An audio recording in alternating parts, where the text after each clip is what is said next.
నేను చెప్పిన మాటలు మర్చిపోకండి.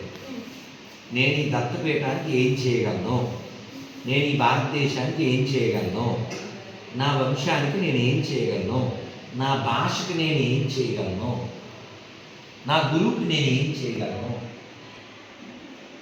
నా సాటి వారికి నేను ఏం చేయగలను, నా తల్లిదండ్రులకు నేను ఏం చేయగలను. ఇలా ఆలోచిస్తే మీరు వేద విద్యార్థి లేదా పేద విద్యార్థి. అదవుతుందా? పేదతనం అంటే లేనితనం, లేకపోవడం దోషం కాదు, పాపం కాదు. జ్ఞానం లేకపోవడం పాపము, శాపము. అప్పుడు నాకు వచ్చేది కోపము, అప్పుడు మారిపోద్ది మీ రూపము, అప్పుడు ఇచ్చేస్తారు శాపం. కాబట్టి మనం అందరం బాధ్యత కలిగినటువంటి భారతీయులుగా, హిందువులుగా మనం జీవించాలి. జీవించాలంటే ప్రవర్తించడమే. అన్నం పడేసే వాళ్ళు ఎవరన్నా ఉన్నారా? ఒక్క మెతుకు పడేయకూడదు. అన్నం ఏమిటి? అన్నపూర్ణ. అన్నం పరబ్రహ్మ స్వరూపం. అవునా? ఇక్కడ అన్నం దొరుకుతుందంటే, ఈ జీవితం దొరికిందంటే ఎవరి పుణ్యం? పూర్వ పుణ్యం ఉంది. దాంతోపాటు ఇక్కడ ఎవరి పుణ్యం? అప్పాజీ పుణ్యం కదా.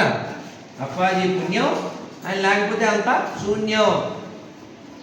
అవునా కదా? ఇక్కడ మీరు చదువుతున్నందుకు జీవితం ధన్యం. మనకు అక్కర్లేదు అన్యం.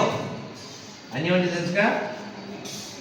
అంటారు అన్య అంటే ఇతరమైనది. మనకి ఇతరం అక్కర్లేదు కదా.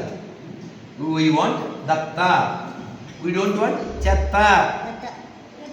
మీకు దత్త కావాలా చెత్త కావాలా? దత్త కావాలా చెత్త కావాలా? హ్యాపీ కావాలా బీపీ కావాలా? మీరు ఫాస్టా వేస్టా? షార్పా షార్టా? స్ట్రాంగా రాంగా? హ్యాపీ కావాలా బీపీ కావాలా? ఏం కావాలా భయం కావాలా? జయమా భయమా? ఏం కావాలా భయం కావాలా? గురం కావాలా గడిది కావాలా?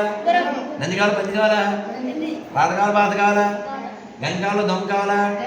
ఈత కావాలా వాత కావాలా? పద్యం కావాలా మద్యం కావాలా? పద్యమా మద్యమా? ఎనర్జీయా ఎనర్జీయా? శ్లోకమా శోకమా? అది చెప్పండి. అన్నిసార్లు నేనే చెప్పాను కదా. ఇప్పుడు మీరు చెప్పండి. 1 2 3 ఒకే శ్లోకం అనుకుని చెప్పండి. ఏదైనా పదం వేదంలోది.